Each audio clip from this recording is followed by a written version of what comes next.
หลานได้ขอพึ่งบุญญาบารมีเอาให้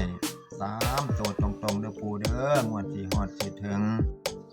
คำเตือนทางช่องเป็นเพียงแนวทางในการนำเสนอเท่านั้น สวัสดีครับขอน้ำตาลสุด200ซับน้ำโศกเลขติดน้ำสุกมันนี่มาตรฐานภูเขาบ้านพะเนาเพื่อสิมานำตัวเลขจากอาจารย์แมวไปเสี่ยงโศกเสี่ยงทายงวดประจำวันที่16มีนาคม2568งวดที่แล้วอาจารย์แมววันไหน894 3ตัวแตก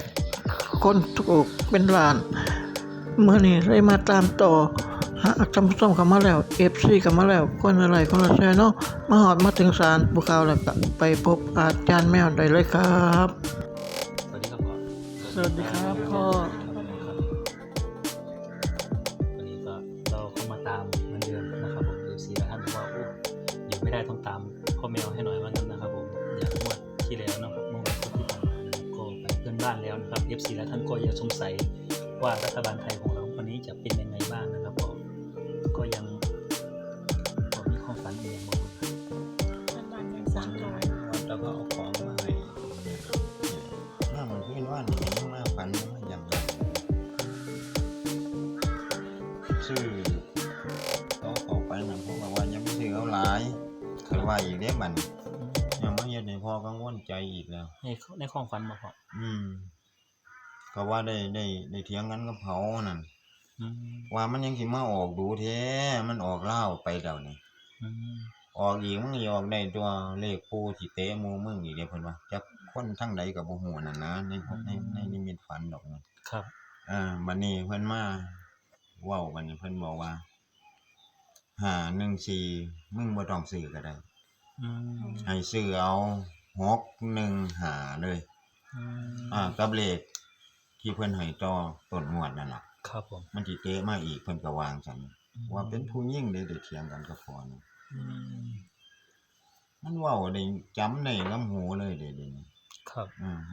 มันจำได้ชัดเจนกว่าสุเถียวนะ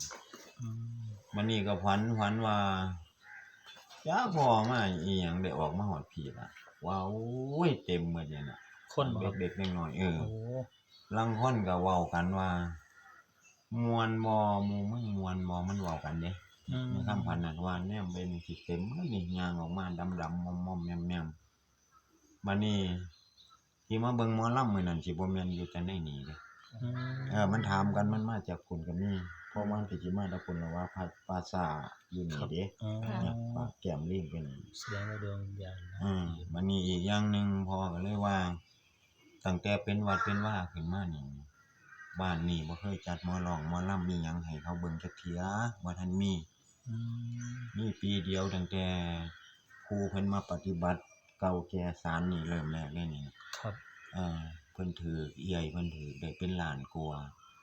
เขาเอาเสียงอีสานมาลงอยู่พู้เดินไปฝั่งน้องซ้ายไงพุ่นตรงนั้นเขาจกไม้เขาบ่ทันได้ปลูกต้นไม้เนาะตะกี้นั่นล่ะมีเท่านั้นเองอันนี้มันก็สิถูกอกถูกใจคือจังไดนี่แหละพ่อก็มาแปลกเนาะแต่ว่าเลขนี่พ่อว่าอยู่ในนี่เด้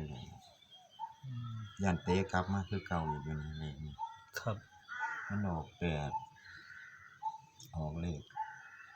ทางประเทศเลขเพื่อนบ้านมันออก842พอวางสินี่พอว่าย่านมันออก248นี่เลขมันคันเป็นจังนิมิตคำพันนี่เด้ครับ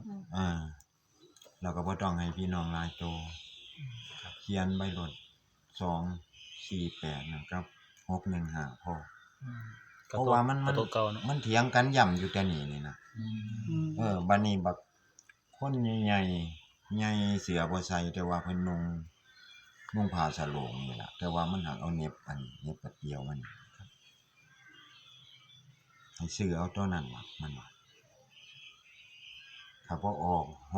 615มันก็จะหมู่มึงระวังปู่เคยเฮ็ดหมู่มึงอยู่บ่เซาหมู่มึงคือบ่จำนี่นะเลข2ที่นี่2ตัวแต่ว่าเป็นหยังจังลางนี่ผัดบ่ย้ำให้พอคันแม่นวันจังซี่นี่พอว่าสิได้อีกสิเข้าอีกเลขปูนี่ถ้าบ่ออก 3ตัวบนแต่ต้นงวดก็สิออกตัวนี้615เลยนะ อืม แล้วบางท่านก็สิ248ครับ เตกันอีนี่ปูเพิ่นมักสิจังซั่นออกแล้วก็ออกอีกได้เพิ่นก็ว่าอยู่จังนี้ อืม สิว่าจังเลขบ่หลายงวดนี้บ่หลายแล้วก็ล่างเพิ่นบ่ย้ำให้พ่อกับพ่อหานว่าคือกันเด้อ อืมเป็นเน้นแต่เลขบน มันเน้นคันสิว่าเป็นลาง มันก็เป็นเลข3ตัวนะเฮาสิเป็นลางได้อยู่บ่ ก็แล้วแต่ FC แล้วแต่ เอ FC จะ อ จัด จำเอาจังได๋เวลาเฮาเล่นเฮาซื้อเฮาก็ต้องได้ล่างบนไว้อยู่แล้วเนาะ กันเลขอยู่ในกลุ่มของ3ตัวเลย FC ก็จับเอาเนาะ กับที่นี่พ่อยังพ่อก็มักคือกันแบบนี้ อืม พี่น้องเฮาสิบ่ได้ลงทุนหลาย แม่นครับ ให้เพิ่นจับเอาจังได๋เฮาก็ได้ล่างเล่นล่างบนไว้อยู่นั่นน่ะสิเป็นตัวเดียวไป ครับ ให้เงินเอา2 4 8แล้วก็กับตัวเขาย้ำกันดูๆเนี่ยล่ะ ครับ 615เนี่ย ครับ แต่ว่าลางมันบ่มี อืม จะให้พี่น้องพิจารณากันเอาได้อยู่ดอกยังสิได้อีกอยู่นะถ้าคันฝันจังซี่เพราะว่ามันฝันดีมาตลอดพอคันเลขสิเข้านี่พอเคยสังเกตมันสิเป็นในตัวอยู่ดอก อืม ถ้าเลขงวดใดสิเข้าปั๊บนี่สิคันเรามือเลขสิออกมันสิเป็นหนหวยในตัวเจ้าของ อืม เป็นหนหวยแล้วก็ผู้ใดเว้าอีหยังมาจังซี่โอ้ยมันหงุดหงิดน่ะแหม อืม นี่ก็มือว่านนี่คือกันเล็กน้อยมันแล่นอยู่หั่นโอ้ยไรแม่นชาสู่ชาช่ายไป อืม มันหนหวยยังเป็นจังได๋ ครับ มันนี่ก็ได้คุยกับปู่เข้าไปนุ่งขาวนุ่งหยังไปอย่างดีเลยได้ไปยืนเว้ากัน ครับ เลขนั่นบ่ให้หมู่มันไปนั่นมันก็โง่ยังพอสมบอกมันหลายเที่ยวแล้วว่าหมู่มึงคือโง่แท้ อืม ก็บ่พากันซื้อเอาถ้ามันซื้อเอาน่ะมันก็ได้ตัวเทิงลาวเทิงเลขไทยเพิ่นว่า อืม นี่ลาวนี่ล่ะบ่ต้องเอาหลายตัวว่า ครับ เลขออกอยู่ในนี่น่ะ อืม แม่นถ้ามันบ่ออก615ก็ออก248นั่นล่ะเลขนี่ อืม เพราะว่ามันเถียงกัน2คืนซ้อนนี่พอได้ยินนี่นะพอมัน ครับ มันเว้าแบบบ่ได้แปลเลย มันก็จำได้หมดเนาะ อืม หมอนึงก็ว่า มันสิมาอยู่บ่615หมอนึงว่าเป็นหยังมันสิบ่มามันออกดีบ่ดีมันสิออก1โอ้ย1 6 3ตัวมันก็เว้ากัน บัดนี้ทั้งที่มันเว้ามาหลายนี่คือมันเน้น615นั่นล่ะหลาย เน้นๆเลยมั้ง อย่างไรว่าคันมันได้ย้ำซ้ำนี่พ่อก็ว่าไปอยู่นะ อืม เนี่ยมันสิเป็นคือเถียวกันเห็นบ่ ครับ ว่าหลวงพ่อไปเขียนให้นั่น แม่น บัดสิไปย่างไปได้2-3ก้าวยังกลับคืนมาย่ำพ่ออีกอยู่ อืม มึงอย่าลืมให้เขาซื้อให้ได้เด้อนี่894น่ะ อืม มันก็ออกอีหลีก็บ่เป็นได้สิออกก็ออกนะ มันก็ออกเลขต่างประเทศไปนะแต่ยังมาเตะออกเลขใหญ่อีก3ตัวนะ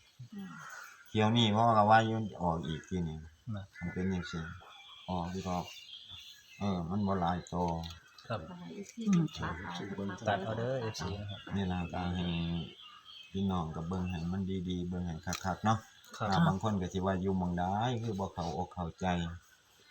ก็บ่เคยปิดเคยบังเนี่ยก็ให้เบิ่งกันอย่างชัดแจ้งนั่นน่ะบ่เห็นเอาก็มีแค่นี้ล่ะเลขปู่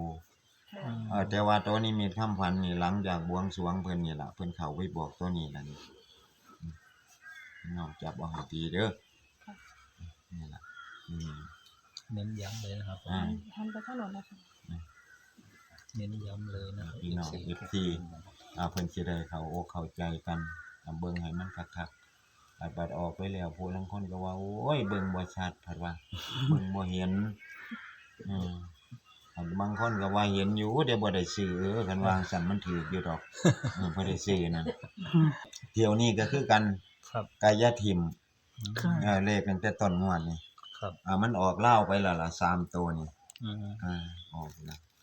ที่นี่พี่น้องก็สิมากังวลใจเพอหยังกังวลใจว่านั่นล่ะมันออกต่างประเทศเพื่อนบ้านไปแล้วได้พอ อืม พ่อสิบ่เล่น ครับ มันหามันเตะกลับมานี่เฮ็ดจังไดวังหนึงนี่มันออกลาวนี่3ตัวนี่8 4 2นี่ ครับ ตรงๆวันนี้มันออกไปนี่ก็ได้ตัวนี้248นี่สิครับมีไผไปหามมันได้เนาะแต่นี่ล่ะให้เล่นเอาแค่นี้เองนี่ ครับแนวทาง ตัวนี้เพิ่นเข้าไปย่ำนี่หลังจากหมอหลองมาล่ำให้เพิ่นเบิ่งนี่นั่น อืม ไป2คืนซ้อนๆนั่นล่ะ ครับย้ำอีกเนาะ พี่น้องยังไดก็บัดสิว่าใช้2ตัวล่างมันบ่มีแบบเพิ่นให้จังซี่พ่อก็ให้จังซี่ ให้สิจับเอาเองนะ คือพ่อก็บ่ฮู้นะเพิ่นให้จังไดพ่อก็บอกพี่น้องไปจังซั่นนั่นล่ะจังไดเฮาเล่นเฮาก็ต้องล้างบนไว้อยู่แล้วล่ะ ครับ ออกอยู่ในนี่แท้ๆแต่ว่าพี่น้องกันระวังเนี่ยล่ะบัดหามันล่องแต้มขึ้นแต้มเนาะนี่ตัวนี้ก็ได้แต่มันมาล่ะไอ้4นี่1 4จังซี่ก็ได้อยู่มันก็เป็นเลขบ่หลายตัวดอกตัวนี้บ่แม่นต่างประเทศเด้อ รัฐบาลไทย รัฐบาลไทยเฮานี่2ตัวนี้ล่ะถ้าหานี้ไปมันก็ต้องมาจังซี่ อืม ถ้าตัวนี้หนี้ไปมันก็มาตัวนี้ระวังจะมันสิจับกันมาใส่เอาบ่ว่าจะสิเป็นทางด้านพ่อใหญ่แม่ใหญ่ป้าลุงสูงต่ำก็ดีนะเบานะสาวหั่นล่ะเอาไปทำมาหากินอยู่ต่างถิ่นต่างจังหวัดก็ดีหรือว่าอยู่ต่างบ้านต่างประเทศพุ่นล่ะก็ขอให้ส่วนบุญส่วนกุศลสิ่งศักดิ์สิทธิ์ของปู่ขาวก็ดีจงนำไปบันดลบันดาลนำไปปกป้องรักษาเพิ่นเด้อปู่เอ้ยให้เพิ่นได้กินได้อยากเด้ลูกเต้าเราหลานเพราะความมันทุกข์ยากลำบากอยู่ละปู่จังได้ไปทำมาหากินบางครั้งบางเที่ยผู้ลางคนก็สิ้นเดือนมาค่าน้ำค่าไฟก็บ่พอให้ลูกให้หลานได้ขอพึ่งบุญญาบารมีเอาให้3ตัวตรงๆเด้อปู่เด้องวดสิฮอดสิถึงซอยเหลือลูกเต้าเราหลานผู้ยังตกทุกข์ได้ยากอยู่เด้อปู่ให้เพิ่นได้กินได้อยากได้สร้างน้ำทำบุญต่อไปเด้อปู่เด้อเฮ็ดหยังก็ให้บันดลบันดาลให้ปู่ข้าได้มีโชคมีชัยคือผ่านๆมาแล้วปู่เอา3ตัวตรงๆอีกเด้อปู่เด้อบัดนี้สาธุ สาธุ